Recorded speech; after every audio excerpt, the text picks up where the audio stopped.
श्रियं परम् अद्वितीयं निर्विशेषं ब्रह्मतत्त्वमुपास्महे शङ्करं शङ्कराचार्यं केशवं बादरायणं सूत्रभाष्यकृतो वन्दे भगवन्तो पुनः पुनः ब्रह्मानन्दं परमसुखदं केवलं ज्ञानमूर्तिं द्वन्द्वातीतं गगनसदृशं तत्त्वमस्यादि लक्ष्यम् एकं नित्यं विमलमचलं सर्वधी साक्षीभूतं भावातीतं त्रिगुणरहितं सद्गुरुत्वं नमामि। अज्ञानतिमिरान्धस्य ज्ञानाञ्जनशलाकया चक्षुरुन्मिलितं येन तस्मै श्रीगुरुवे नमः। ॐ शान्ति शान्ति शान्ति। दर महीनाना पहला रविवारे गुरु महाराजનું પૂજન થાય અને પછી જુદા જુદા ગ્રંથોનું અવલોકન કરવાનો એક આપણને આનંદ થાય। આપણને એકાદ પુસ્તક આપણને જો ગમતું હોય અને એ જો આપણે ખરીદી લઈએ અને એને જો નિયમિત વાંચવાનો મહાવરો રાખીએ તો એક જ પુસ્તક આપણને સત્ય ધર્મ તરફ જવાનો, જેમ છે તેમ જગતને સમજવાનો આપણને એક પ્રકારનો નવો માર્ગ એ નિર્માણ કરી દે એવા પુસ્તકો ગુરુ મહારાજના છે। એમાં આજે 15 મિનિટ એ આ પુસ્તકનું વાંચન થશે। ત્યાર પછી 15 મિનિટ આપણી વચ્ચે રેખાબા બધાયા છે એટલે એમને પણ સાંભળવાના છે અને 15 મિનિટ પછી રમેશ દાદા એ બધા વહીવટી થશે એટલે આપણે પોણા વાગ્યા સુધી શાંતિ રાખવાની છે। રોટલા થઈ રહ્યા છે, એ થાય નહીં ત્યાં સુધી આપણે ગમે એમ કરીને એક વગાડવાનો છે એટલે આપ બધા બહુ શાંતિ અને ધીરજ ધારણ કરી રાખજો। અને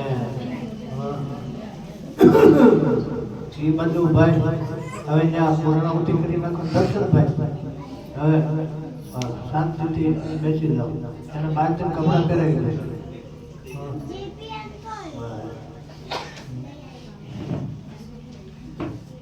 આ પરમ સુખી થવાના ઉપાય આ પુસ્તક છે। એટલું બધું લોકોના મુખ્ય થઈ ગયેલું છે પુસ્તક।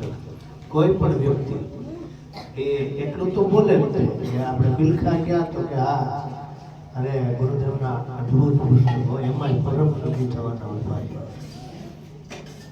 નાનકડું પુસ્તક પણ એટલું બધું આપણા જીવન ઉન્નતિના માર્ગે લઈ જનારું છે। આ એક પુસ્તકને જો આપણે વાંચી લઈએ તો આપણામાં આપણે ક્યાં ક્યાં ભૂલ કરીએ છીએ એની આપણને ખબર પડે। આપણે બીજા કોઈ કંઈ કહેવાની જરૂર નથી પણ આપણને પોતાને સમજાઈ જાય।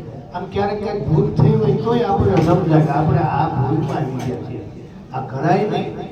ગુરુ મહારાજે આ ભગવતમાં તો કેટલું બધું મોટું વર્ણન કરેલું છે અને આપણે એનો સત્સંગ સાંભળેલો છે, આપણે વાંચેલું છે, આપણે એના શરણને ગ્રહણ કરેલું છે અને આપણે આ ભૂલ કરી એવું આપણને પોતાને ગુરુ મહારાજે એમ કીધું છે એક જગ્યાએ કે અંતઃકરણમાં સદગુરુ ભગવાન બિરાજ્યા છે, બહાર કઈ ગોતવા જવાની જરૂર નથી, એ અંદર જ છે અને એ જ આપણને બધું માર્ગદર્શન કર્યા કરે। સમયે સમયે તમે એકાંતમાં બેસીને ઈશ્વર મંત્રનો જપ કરીને આપને એની એક વિધિ બતાવી દઉં કે જ્યારે કોઈ કૂટ પ્રશ્ન ઊભો થાય ત્યારે 1 માળા 2 માળા 5 માળા ગુરુદેવની બેઠા બેઠા કરવી અને પછી ભગવાનને પ્રશ્ન કરવો કે તમે આમાં હવે નિર્ણય આપો શું કરવું એવું।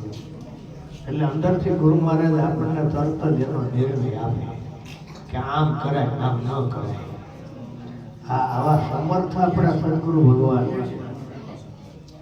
ઘણા લોકો આપણે નિર્ણયમાં એમ કે ભાઈ તમે કહો પણ કહો નહીં, અંદરથી ગુરુદેવ જવાબ આપે પછી કહી શકાય. ત્યાં સુધી કઈ બોલી ન શકાય. ભગવાન આદેશ કરે અને એ એક વખત સહી કરી દે કે આમ કરવાનું છે, પછી જગતની ગમે એવી મોટી સત્તા સામે આવે પણ એ આપણા જે નિર્ણય છે એ આપણા પડી જાય. એ ભગવાનની એક એવી ચેતન શક્તિ છે, એનો જેમ છે તેમ અનુભવ કરવા જેવી આ વાત છે. એટલે આપણને ભગવાન આ બધું કહે છે એની અંદર આ પરમ સુખી થવાના ઉપાય જેની આગળ ન હોય એ લોકો આને વાંચજો, ખરીદી લેજો. આની કિંમત અત્યારે 50 રૂપિયા થઈ છે, પહેલા આની કિંમત 10 રૂપિયા છે. પણ આ 50 રૂપિયા છે ને એ 50 લાખની વાતો કરી દે એવી પુસ્તક છે. ખાલી વાંચવાથી જ ભગવાન આપણા હૃદયમાં પ્રવેશ કરી જાય એવી આ વાતો છે. એમાંથી મારે આજે આ પાનું ખુલ્યું એટલે હું જોતો હતો કે શું વાંચવું, પણ એમાં પરમ સુખી થવાના ઉપાયની અંદર 244 નંબરનું પાનું છે અને એની અંદર છે ને ગુરુદેવે કામ, ક્રોધ, લોભ, મદ, મોહ, મત્સર, અવ્યવસ્થા, પ્રમાદ આ બધા જે દોષો છે એને દૂર કરવા માટે થઈ અને ગુરુ મહારાજે આ બધા આદેશો આપણને કરેલા છે. એટલે અમુક ઉંમર થાય ને એટલે પછી ધીમે ધીમે જીવનમાં કામનાઓમાંથી મુક્ત થઈ જાય કે બધું બહુ જોયું ને બધું બહુ કર્યું ને બધું બહુ ભેગું કરી લીધું ને બધાને મળી બહુ લીધું, હવે મૂકો ના માથા કોઈ, એટલે કામનાઓ ઓછી થઈ જાય.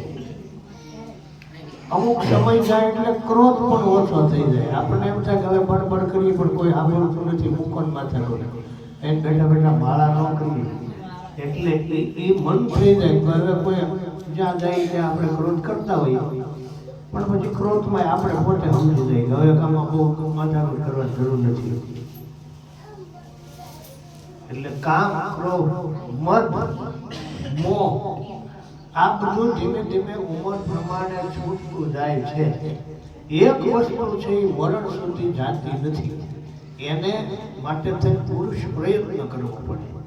એવું એક મોટા મોટો દોષ જો હોય તો એ દોષ છે એને ગુરુદેવ એમ કહે છે એ લોભ નામનો દોષ છે. માણસ મૃત્યુ પામે ત્યાં સુધી એને લોભ ન જાય. લોભ છે ને એ ઉત્તરોત્તર જેમ લાભ મળે એમ લોભ વધે, જેમ લાભ મળે એમ લોભ વધે. લોભ એવી વસ્તુ છે એટલે ગુરુદેવે કીધું કે એમાંથી ધીમે ધીમે માણસે નિવૃત્ત થઈ જાય. હવે એ નિવૃત્ત કેમ થવું એનો આમાં વિધિ બતાવ્યો છે. પણ આ તો કેવું છે કે ભાઈ વૃત્તિને ધીમે ધીમે એટલે આગળ ઘણી એની વાતો છે. માત્ર 2 પેરેગ્રાફ ખાલી આના અવલોકન માટે થઈને વાંચું. એટલે ભગવાને આગળ લોભ વિશે થઈને બીજી વાતો કરી પણ એમ કીધું કે 1,000 એ પહેલા છે. આ ખાલી આ એક છે શીખી લેવા જેવું સૂત્ર છે. બીજું કાંઈ ન આવડે, અહમ બ્રહ્માસ્મિ ન આવડે તો વાંધો નહીં, બ્રહ્મ જજ્ઞાન ન આવડે તો વાંધો નહીં, પણ 1,000 રોજ સવારમાં આ મંત્ર બોલી નાખો ને 1,000 1,000 1,000. આ ગુરુદેવના લખેલા શબ્દો છે એટલે આપણે તો એ મંત્ર જ જોવાનો.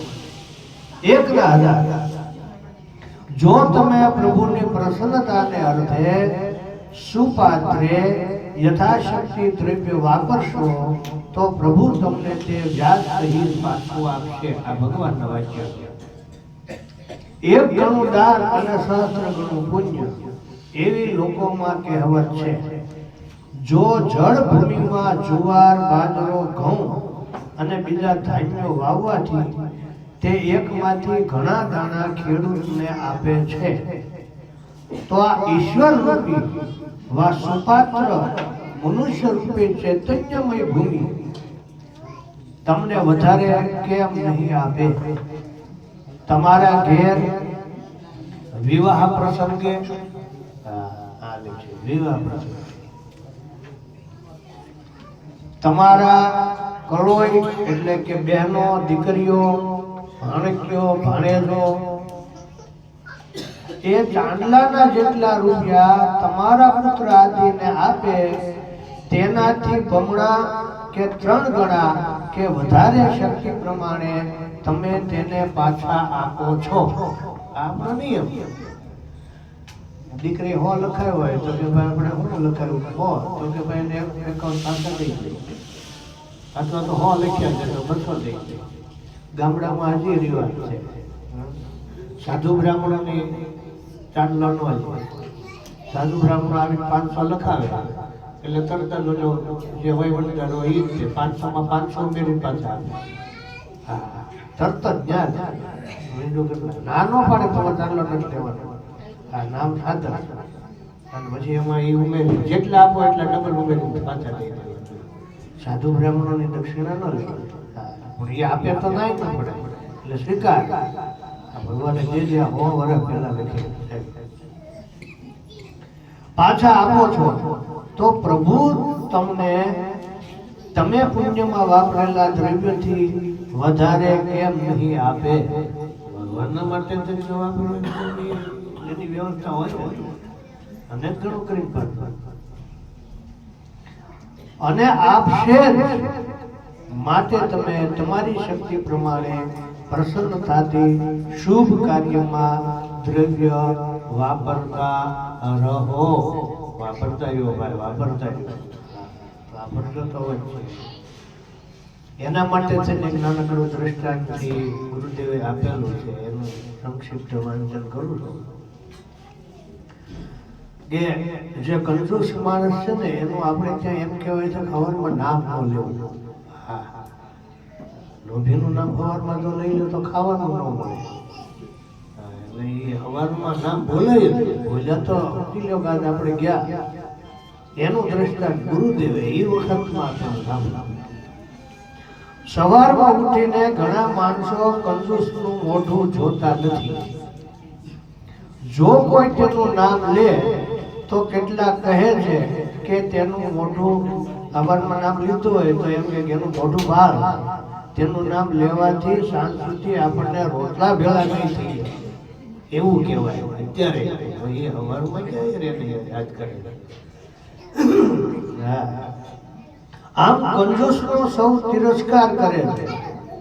હવે એની માટે એક દ્રષ્ટાંત સાંભળવા જેવા ગુરુદેવને અમુક વાતો અનુભવ કર્યો. એકવાર એક ઘોડાનો રખવાળ સવારના વખતે પોતાના શેઠનો ઘોડો લઈ અને બજારમાંથી ચાલ્યો જતો હતો. તેના રસ્તામાં તેનો એક ઓળખીતો માણસ સામો ગયો. તેણે તેને રમૂજમાં પૂછ્યું કે કિસકા યે ઘોડા હે, કિસકા યે ઘોડા હે. એટલે ઓલે પ્રત્યુત્તરમાં ઘોડાવાળાએ કીધું કે जिसका हम नौकर है. એટલે તે માણસે પાછું પૂછ્યું કે किसके तुम नौकर हो. એટલે ઓલા ઘોડાવાળાએ જવાબ આપ્યો કે जिसका ये घोड़ा है.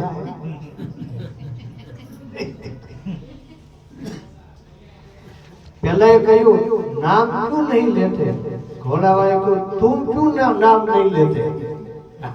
कदत खबर है कि घोड़ा कोनो है, હું કોનો નોકર છું, તો તું નામ લે ને કોનો. પેલો બોલ્યો કે कुछ नहीं, रोटी खा लो पीछे बात. अगर ખાવાનું નહીં બોલે આ શેઠનું નામ લઈ લેવું ને તો આપણે બે આંખોથી ટિફિન હશે તો વિચારે. એટલે આ ન કરાય. એટલે ઘોડાવાળો શેઠ ને ઘોડાવાળો શેઠ મતલબ કે ઘોડાવાળા નો શેઠ બહુ કંજૂસ હતો. તેથી બે માંથી એકે એનું નામ ન લીધું. અવારમાં ન લેવાય. એમાં માથાકૂટ ઊભી થઈ. જેમ માણસમાં કંજૂસાઈ વધારે તેમ તે પાપ સંસ્કાર વધારતો રહે છે. કંજૂસના વિચાર ને ક્રિયા બંને મલિન હોય છે. કંજૂસ માણસ સતે દ્રવ્ય પોતાના માટે કે અન્યને માટે કાંઈ વાપરી શકતો નથી. કંજૂસ હોય તો વાપરે નહીં. તેના ઉપર ઈશ્વરની અકૃપા છે એમ જાણવું. આપણે અરે કંજૂસ કોઈ હોય નહીં વાપરે નહીં તો આપણે એનો દ્વેષ ન કરો, પણ આપણે એમ કોઈ વાનમાં બીજામાં દયા નથી. રૂપિયા ગણાય છે પણ આ બિચારો સત્કર્મ નહીં કરીએ કે આમના રૂપિયા પડ્યા રહેવાના, ના જતો રહેવાનો. એક નાનકડું દૃષ્ટાંત છે ને, ઓલો શેઠ બહુ કંજૂસ હતો અને ઓલો કરસી દિલાવર અને શેઠની કંજૂસાઈ આવડો રાજ્ય સુતા સુતા વિચાર કરે કે શેઠની આગળ એટલા બધા રૂપિયા, કોઈ દી કે હારા કપડાં ન પહેરે, હારો પ્રસંગ ન ઉજવે, હારા કોઈ કામમાં ન જાય ને સાયકલ લઈને જાય, આટલા બધા રૂપિયા એમ ન. પછી એમાં જે કઈ કરવું એ શેઠ ગુજરી ગયા. શેઠ ગામમાં વહી ગયા. 12 દિવસ થયા અને 12માનું વિધિ બધું થઈ ગયું, બધું કમ્પ્લીટ થઈ ગયું અને 1 મહિનાનો માસીઓ પૂરો છો એટલે પછી જે શેઠાણી હતા એને એમ થયું કે વિશ્વાસુ કોઈક માણસ તો વૃદ્ધાવસ્થામાં હોય એટલે પછી એને નોકર કીધું કે ભાઈ બીજું જે શેઠ વયા ગયા, હવે તમે જો સ્વીકાર કરો તો તમે ઘરમાં આપણે ગોઠવણ થઈ જાય. ત્યારે ઓલા નોકરે કીધું કે આ શેઠ મારી હાટું થઈને જ બચાવતા હતા, હું આજ સુધી આમનો બધું વિચારતો હતો શેઠ આગળ, એટલે કોના પૈસા કોણ વાપરે આ કઈ નક્કી નથી ભાઈ. લોભી છે એમનો લોભ કરે, એટલે એમ કીધું કે એથી ઉલટું ઉદારતામાં પ્રભુની દયા છે એમ જાણવું. એટલે ઉદારતા ના માટે થઈ અને ભગવાને એમાં બહુ આના માટે થઈ લખ્યું છે. એમાં પછી એક આગળ જતા લખ્યું છે કે વિદુરના ઘેર ભગવાન પધાર્યા. વિદુરના ઘરની ભગવાને ભાજી સ્વીકારી. દુર્યોધનને ત્યાં ગમે એટલી સંપત્તિ હતી પણ ભગવાને એનો ત્યાગ કરીને વિદુરના ઘરે ભાજી સ્વીકારી. આ દિલાવર હતો એટલે એને ત્યાં આમાં ભાવ જ કારણ રૂપ છે. વ્યવહારમાં પણ કહેવાય છે કે કસાણું મોઢું કરીને કંસાર જમાડે તો જમનારને સારો લાગતો નથી. કોઈના ઘરે ગયા હોય જમાડે ખરું પણ આપણે એમ થાય કે હવે આ ક્યાં, પણ ભાવપૂર્વક સાદું ભોજન જમાડે તો તે જમનારને પ્રસન્નતા ઉપજાવે છે. ભાવથી પ્રેમ ભાવ તો જોવે આપણને કેવા ભાવ છે. હું જમાડ્યું છે નક્કી નથી પણ પ્રેમથી કેવું કર્યું. એટલે એના માટે મોટા અક્ષરે ગુરુદેવ લખે છે કે વિધ સાક્ષ્ય ન કરવું. આ મોટું સૂત્ર છે, આ જીવનમાં બહુ ઉતારી રાખવા જેવું સૂત્ર છે આ ગુરુદેવનું. વિધ સાક્ષ્ય ન કરવું, પોતાના વૈભવ અને મોભા પ્રમાણે દાન પુણ્ય કરવું. મોભો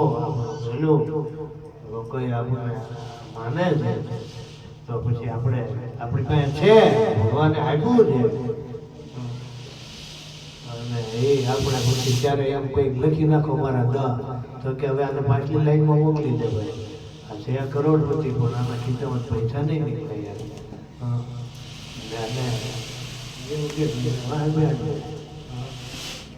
એટલે એમ કે છે કે વિધ સાક્ષ્ય ન કરવું, પોતાના વૈભવને શોભા પ્રમાણે દાન પુણ્ય કરવું.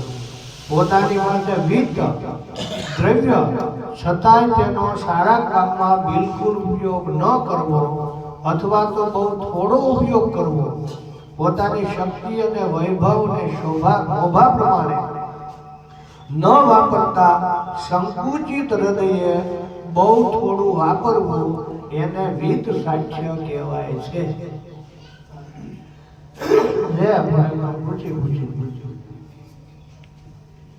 વિધ સાક્ષ્ય જે કરતા હોય એ આપણે તરત ઘરે જઈને ઓળખી દઈએ આપણે, એટલે એ વિધ સાક્ષ્ય ગુરુદેવે તેના માટે બહુ મોટો વિરોધ. ભગવાનને ગમે એમ તે કોઈ લોભ કરે એવું વિધ સાક્ષ્ય સારું ગણાતું નથી. જો તમને પ્રભુએ આપ્યું હોય તો તમે આનંદથી એને વાપરો. તમે તમારી શક્તિ પ્રમાણે ઉદારતાથી વાપરતા રહેશો તો તેથી તમારું દ્રવ્ય ખૂટી નહીં જાય, પણ તમારા પુણ્યથી ને પ્રભુની કૃપાથી ઉત્તરોત્તર એમાં વૃદ્ધિ થશે. જે વીરડો ઉગલે જાય છે તેમાં નવું પાણી આવે જ છે. એ તમારાથી ક્યાં અજાણ્યું છે? તમે જે વીરડો ઉલેચાતો નથી, જે વીરડો ઉલેચાતો નથી તેમાં કચરો ભરાય અને દુર્ગંધ આવે છે. એ પણ તમારા અનુભવમાં હોવું જોઈએ. માટે પ્રભુને મળવા સારું તમારા અંતઃકરણની શુદ્ધિ કરવાને જો તમારા મનમાં કંજુસાઈ રહેતી હોય તો પ્રભુ ઉપર ને સત્શાસ્ત્ર ઉપર વિશ્વાસ રાખી અને આ કંજુસાઈને ધીમે ધીમે છોડો. એના માટે ઉપાયો પછી બતાવ્યા છે કે એક હારે લાખ રૂપિયા ન વાપરી, કોઈ એમ કે કાંઈ 25,000 આપો આપણે ન થઈ, કોઈ એમ કાંઈ 15,000 લખાવો ન લખાય, તો શું કરવું? એનો ભગવાનને ઉપાય બતાવ્યો કે રોજ થોડો થોડો ત્યાગ કરવો. એક નાનું ડબલું રાખવાનું, એની અંદર રોજ 2 રૂપિયા, 5 રૂપિયા, 15 રૂપિયા, 50 રૂપિયા જેવી મોલ એવું હોવાનું નાખી દેવું, હાથે નાખી. પછી એવું નક્કી કરી નાખવાનું કે આ રૂપિયા આપણા નથી, આ ભગવાન. અને એમાંથી જ્યારે જરૂર પડે ત્યારે આજે આ કરવું છે, આજે તે કરવું છે, આજે અહીંયા દાન કરવું છે, એ ગલ્લામાંથી પૈસા કાઢી એમાંથી આપણા છે જ નહીં, આ ભગવાનના પૈસા ભગવાન માટે જ વપરાય. એટલે એવો એક નોખો એનો કરી નક્કી કરી નાખવાનું. 100 રૂપિયા આવ્યા 10 રૂપિયા નાખી દે બેટી, 500 આવ્યા 50 રૂપિયા નાખી દે, લાખ આવ્યા 10,000 મૂકી દે. ભગવાન પછી એ પૈસા ભગવાનના થઈ ગયા. પછી પૈસા જ્યારે જરૂર પડે ત્યારે વાપરતા રહીએ. એટલે દાનનો મહિમા આ હું કામ કહું છું, ધનુર્માસ ચાલે છે, ઉત્તરાયણ આવે છે, આમાં દાનનો બહુ મહિમા. સાધુ સંત દેવ ઋષિ બ્રાહ્મણ માતા પિતા ગુરુ બેન દીકરીઓ જ્યાં જ્યાં જરૂર લાગે ત્યાં ત્યાં સાહેબ પ્રેમથી દાન કરવા માટે થઈને છેલ્લે પૂર્ણાહુતિ સમયે ગુરુ મહારાજ લખે છે કે હલકે હલકે તરી ગયે ડૂબે જીન જીન ભાર. દાન કરવામાં પોતાના માનેલા સંસારના પદાર્થોની મમતા ત્યજવી પડે છે. દાન ત્યારે જ થાય, આપણું હોય એ બીજાને દઈ દેવું પડે. આ સાલ આપણને બહુ ગમતી હોય પછી કોકને આપણે ઓર્ડર દઈ થોડું દાન ચૂપ કરી દેવું પડે ત્યારે જ ત્યાં પહોંચે. એટલે મમતાનો ત્યાગ આપણું નથી હોય, એને દઈ જ દેવું. મમતાના ત્યાગ વડે મનુષ્યના અંતઃકરણનો ભાર ઓછો થાય છે. મમતા ઓછી થઈ જાય એટલે ભાર ઓછો થવાનો ને તેના અંતઃકરણનો ભાર ઓછો થવાથી તેનાથી સંસાર સાગર સહેલાઈથી તરી શકાય છે. લોઢાનો ગોળો બાંધીને નદી ન તરાય તો પછી અનંત તૃષ્ણાનો ભાર જેણે પોતાના શિરે લીધો હોય તે સંસાર સાગર શી રીતે તરી શકે? આખો એવડો મોટો ભાર લીધો હોય, બધા આખો દી હિસાબના ગણતરી ક્યાંથી આવવાનું, ક્યાં ગોઠવવાના, કયા ડબલ થયા, કયા પાછા આવવાના છે, કેદી આવવાના છે, શું કરવું, એમાં ને એમાં જ વરસથી પછી ડૂબેલી રહે તો પછી અંતકાળ નજીક આવે ત્યારે હળવો ન પડી શકે. એટલે એના માટે મમતાનો ધીમે ધીમે ત્યાગ કરવો પડે. જો મનુષ્યને સંસાર સાગર તરવો હોય તો તેણે નરકના ત્રીજા દ્વાર રૂપ આ લોભનો પરિત્યાગ કરવો પડે. ઓમ નમસ્તે સદેતે જગત્કારણાય નમસ્તે ચિતે સર્વલોકાશ્રયાય નમો દ્વૈત તત્વાય મુક્તિ પ્રદાય નમો બ્રહ્મણે વ્યાપિને શાશ્વતાય તમેકં શરણ્યં ત્વમેકં વરણ્યં તમેકં જગદ્વારપ્રાપ્તોપ્રહર્તો તમેકં પરમ નિષ્કલં નિર્વિકલ્પં ભયાનાં ભયં ભીષણં ભીષણાનાં ગતિં પ્રાણિनं પાવनं પાવનાનાં મોક્ષૈપ્રદાનાં નિયંતુ ત્વમેકાં પરેષાં પરમ રક્ષણં રક્ષણાનાં સ્મૃતિ સ્મૃતિ પુરાણામાલયમ કરુણાલયમ નમામિ ભગવત્પાદ શંકરમ લોક શંકરમ. આપણું નાનું